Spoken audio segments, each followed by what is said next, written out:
Hi guys, it's Brit and Oz here. I'm outside today, it's nice and warm. This is going to be a little bit of a mini discussion video about the US election that's coming up in about 24 hours time. It's an interesting time, and I think it's a lot closer than anyone thought it was going to be. No one could have predicted that it would be this close. Trump's really got a bit of a roll on it at the moment. So yeah, we're just over 24 hours to go. Very interesting. Hillary's just come out of a second FBI investigation to emails and servers and disappearances of emails and things like that. I think it may have taken a little bit of the wind out of her sails, but in saying that, she's still going strong. She's still got a very solid vote base, so you never know. I've been doing a little bit of research, a bit of New York Times, a bit of research in the UK as well, in terms of what the Telegraph and people like that have to say. And about the polls, history of the polls. Trump briefly led the polls back in May, and also a little bit in September. But he's been pretty much consistently behind Hillary. And he's never really led for a decent amount of time. It's normally thanks to gaffes that he's made and comments that he said and allegations of sexual assault, which will never help anyone, let alone someone who's running for president. And he's also had his performance in the debates was also average at best. He didn't really debate that hard. You could tell he was more experienced at it.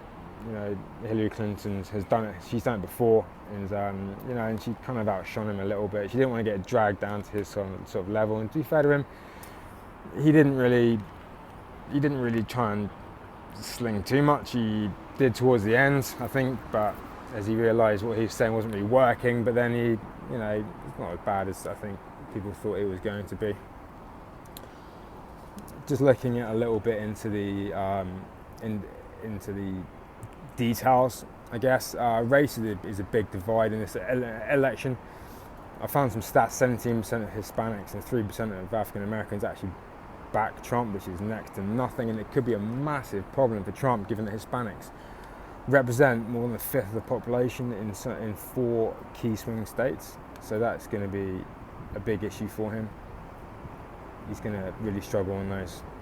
Fifth of the population in vital states is going to be tough. Hillary, the New York Times has Hillary ahead 45.9% to 42.7%, which is pretty close. When you look at polls, you have to kind of wonder, sort of demographics that are actually completing these polls, these pre-election polls, and the numbers are coming out of them.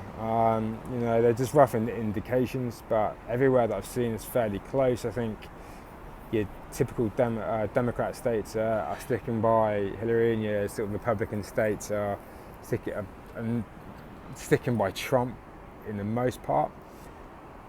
It's going to be interesting. Trump's going to have to, I think, pull something out of the bag, I think, to win some of the states. Florida will be a close state. I think it is always pretty close. George Bush won it by 500 votes, and when you think about, I think it's 5.8 million people voted and won by 500 votes, it's pretty close. I know there's maybe a bit of rigging going on there, I think, but it's close. When it comes to whoever's going to win and what sort of job they're going to do, and I think Donald Trump, I just don't know. I think the more I look at his interviews and the more I look back at what he said and what he's like, I think he's full of hot air. I honestly do. I think if he gets into the situation room, the war room, I think he'd probably crap himself a little bit, to be honest. And I don't know if he's got the mannerisms to be able to hold it down, and whether he's got the actual inner confidence and belief, and whether people around him are going to have the belief that he's going to do the right job. Clinton, on the other hand, looks like she's ready to slap around some generals and really make her mark and stamp her authority on things. Whoever wins this election is going to have a tough job from day one, because they're both very polarizing characters. They're going to be pretty unpopular presidents from the start. No matter who wins, is going to be very unpopular from one side or the other, and that's a difficult position to start with, and that's going to be it's going to be a defining moment as to whether or not they can win the next election. They've got to look forward. They have to look in the next 4 years and think, are they going to win the next one? You have to think that the Republican nominees were not necessarily the strongest bunch this time round. Yeah, you had a Bush in the mix. I don't think anyone really wants a third Bush president, to be honest. And the fact that Trump won, I think, just sort of says it all, really. And now, particularly, as a lot of the Republican Party are abandoning Trump since the sexual allegations came out. You know, that is not good. I feel if the Republicans had anyone half decent this time, they would have won. I think they would have beaten Hillary Clinton.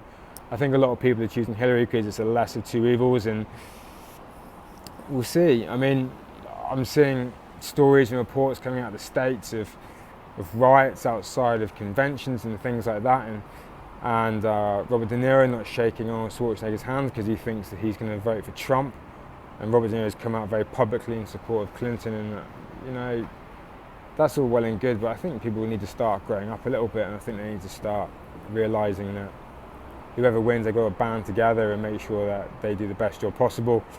And actually, Arnold Schwarzenegger about a month ago publicly came out and said he wouldn't support Trump. He's not going to vote for him. He's not going to vote for a Republican candidate. It's the first time since he's ever been allowed to vote in the States. So people are jumping on bandwagons, and people are thinking they're taking the high ground in whatever matter they think they can do, and they're not really looking at the facts and not really listening to people.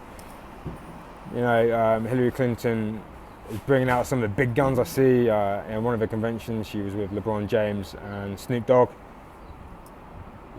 I know that's a popular practice in the States to do things like that and get endorsed by celebrities. James Franco came out and also endorsed her, and that's all well and good, but win it on your policies and on who you are as a person, and let's try and maybe get away from winning over the votes by having people's favourite celebrities and trying to sway people from people that they know every day to coming up on stage and talking. It's not politics, is it? It's just rubbish. It's just rubbish.